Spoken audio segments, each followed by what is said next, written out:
Okay, so 2 weeks ago, DJVLAD said on the Non-Jumper podcast that he almost drilled Shanamak's friend. Shanamak is calling the bluff on that. He's saying that you're capping. So let's check this clip out. You and Vlad had a great relationship and you shared your story first on his platform and things was good.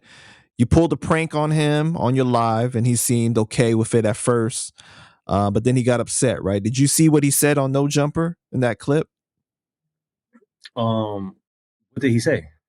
He basically said that, you know, that he is not just some regular person, like he's a business owner, and in that situation, you put him in a possible situation where he could have caused harm or harm could have been caused to him. And, you know, so like it was like you put him at risk when you told him, oh, you don't need to bring security. And it was like a whole thing like that.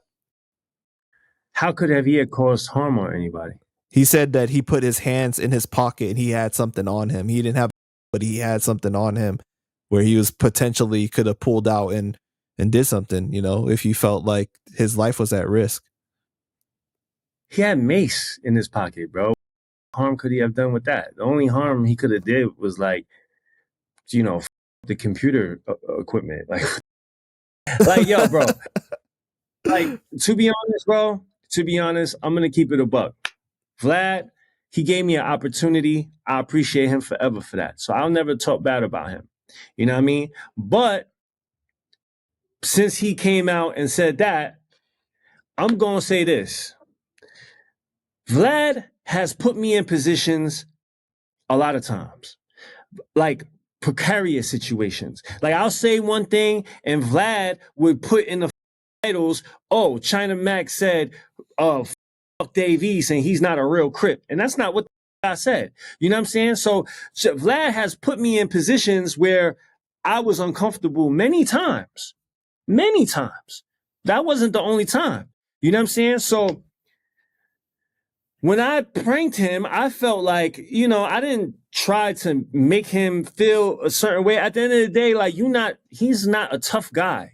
You know what I'm saying? You're not a gangster. You're not anything like that. You know what I'm saying? You are a interviewer. You know what I'm saying? And what I felt was like, okay, he's never been put in that position. It would be funny to see him react in a situation like that. I knew he ain't had no on him. You know what I'm saying? I knew, and I made sure that the people that was doing it wasn't directing the energy towards him. So at the end of the day, the only thing that would have went wrong was his reaction. If he would have been scared or whatever, right? That would have been the funny. Like if he was scared, like, oh my God, like that would have been funny to see Vlad in that position because everybody sees Vlad in a position of putting other people in uncomfortability. You know what I'm saying? I felt like I felt like it would be a juxtaposition to put him in an uncomfortable situation. You know what I'm saying? But at the end of the day, he put me in an uncomfortable position. So it's not like, you know, like it's just a part of the, you know, I thought it was just content. You know what I'm saying? I didn't mean to disrespect him. I didn't mean to do anything like that. You know what I mean? I thought it was be funny. You know what I mean? He said that like, oh, like I may not be like a gangster or anything like that, but I've been in home invasions and, you know, like I've used it or something like that. You know, like he was saying just because I'm not a tough guy doesn't mean that like if my life is put on the line that I'm not going to have a human instinct to try to survive, basically. And he was saying, but what? How did I put his life in the line? Like that wasn't the prank. The prank wasn't him being put in the line. The prank was other people, you know, going at it. And they didn't say one thing to Vlad. So it wasn't like I had two people come in and Vlad, rob like that. It wasn't that. So he wasn't put in a danger in the prank. The prank was just other people and he just seeing his reaction and what happens. And I thought that the prank showed that he wasn't scared. You know what I'm saying? I thought that the prank showed who he really was. I thought that the prank showed, but even if it didn't show that, it would just show like, oh, prank. I mean, he would be scared. You know what I'm saying? But he would just be scared in other things going on around him. I didn't have people direct that energy towards him. So, I mean, some people might think that it would be distasteful. maybe it was. Maybe it wasn't a good choice. Maybe, you know, the prank wasn't a good choice. But I felt like, you know, me and him had a good enough of a relationship that he would, you know, he wouldn't feel personal about a prank like that. You know what I'm saying? And I didn't think that he felt so like conscious about like, you know, him looking like a tough guy or a soft guy. I didn't feel like he even would like he would be bothered by it. You know what I'm saying? I thought he was a little more comfortable in his manhood, I guess to say, than to be upset at that. Cause I wouldn't be upset. Somebody pranked me, I wouldn't be upset. I'll laugh. Like, you know what I'm saying? You know, but you know, he felt upset at it. I mean, it is what it is. I can't be mad at him for being upset, but at the same time, like, you know, like I said, bro, he put me in several times he put me in uncomfortable positions. You know what I'm saying? That you know made me look a certain way. That made my relationships with different people look a certain way. You know what I'm saying? So, you know, I just felt like, you know, you know, I felt like if you could do that to me, I could do that to you.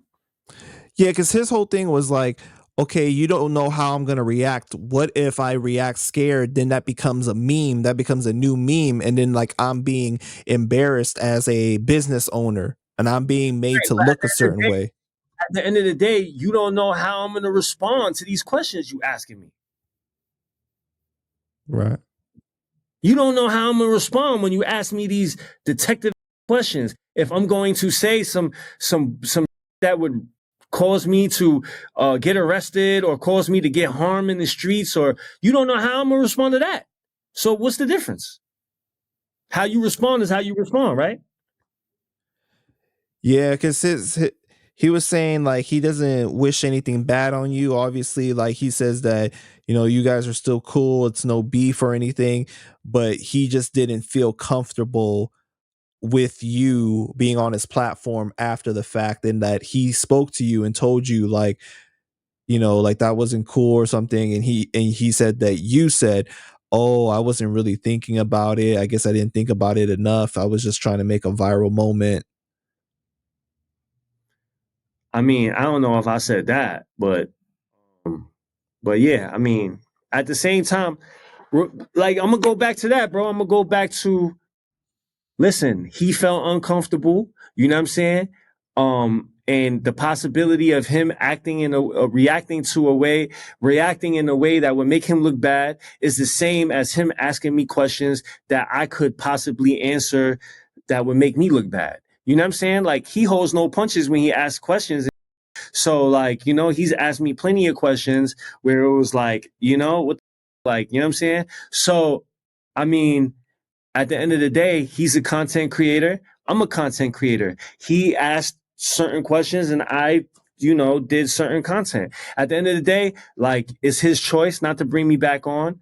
But who's to say I even want to go back on? You know what I'm saying? Like, you know, again, I respect the fact that he gave me an opportunity, and it was on that platform where a lot of people, you know, found me and learned of me.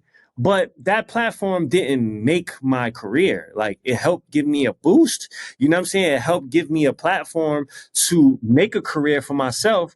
But there's plenty of people that went on his platform that didn't make a career for themselves. You know what I'm saying?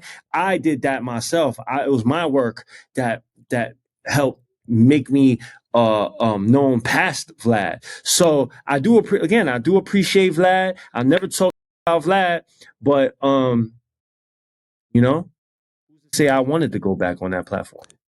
Because his whole thing was like, he said that because it was live, like if you were to like to play devil's advocate, if you were to say something in a question, right, and you didn't want it to come out because it's pre-recorded, you could ask him not to put it out. But because that thing is live, he says that I don't usually do live content because I don't know what's going to happen, especially because the way that he kind of painted it was like you told him, oh, it's just going to be us. It's just going to be us in this little studio space or whatever. Like, it's like my apartment or whatever. And like, you gave him the impression that it was going to be kind of like a controlled setting. Right. I mean, it was a prank, bro. Like, right. You know, like, It was a prank, bro. Like, I didn't know that, you know, like I loved Ashton Kutcher's show. Like I used to watch that all the time. MTV Prank. Punked. Yeah, Yeah. Punked. I love that show. And I just thought that it would be cool to see Vlad like in a vulnerable state like that. I just felt like nobody ever seen Vlad in a position like that. I felt like people only seen Vlad in one way, and it would be cool to see him like, you know, in a funny, in like something that was a little more like funny. You know what I'm saying? Was it a bad choice? Maybe. You know what I'm saying? Was it you know, I'm sorry that he felt like that. You know what I'm saying? But, you know, you know, am I going to cry about it? No. He got Adam to basically admit, because he was like, Adam was like, oh, so why don't you have China Mac on your platform anymore? And then like Vlad was like, okay. And I understand that you've been saying your version of the truth of why. And so, because you know how Adam has been trying to say that it's because of the whole AD fight. So he kind of got Adam to admit that, yeah, like you're spinning your own narrative about why, when that's not really the case. Like, this is the reason why. And then he went in to explain. Right. I mean, there you go. Adam is a liar. He just spit, and but I said that though. That's what I said. Like, you know what I'm saying? Like, and I'm glad Vlad, you know, went up there and told the truth. Like, you know, yeah. Adam is a liar, bro. Okay, also that was China Mac. He decided to clap back at DJVLAD because DJVLAD, he said that a couple of months ago, China Mac did a prank on me and I almost drilled China Mac. And China Mac is saying that you're lying because you had mace in your pocket. You didn't have a hammer on you. So he exposed DJVLAD, and he also said that DJVLAD has exposed him to a lot of dangers because DJVLAD asked him, do you believe that Dave East is a real CRIP? And apparently he titled it on YouTube that Dave East was fake, that he wasn't real. And when he did that, a lot of people were contacting China Mac and said that it's on site. And now China Mac, he's revealing all this and saying that DJVLAD did the same thing to him. So now China Mac is saying that DJVLAD has made so much money and putting China Mac in danger. So I want to know what y'all think about this. Make sure to like this video, subscribe, and watch next videos. I got y'all.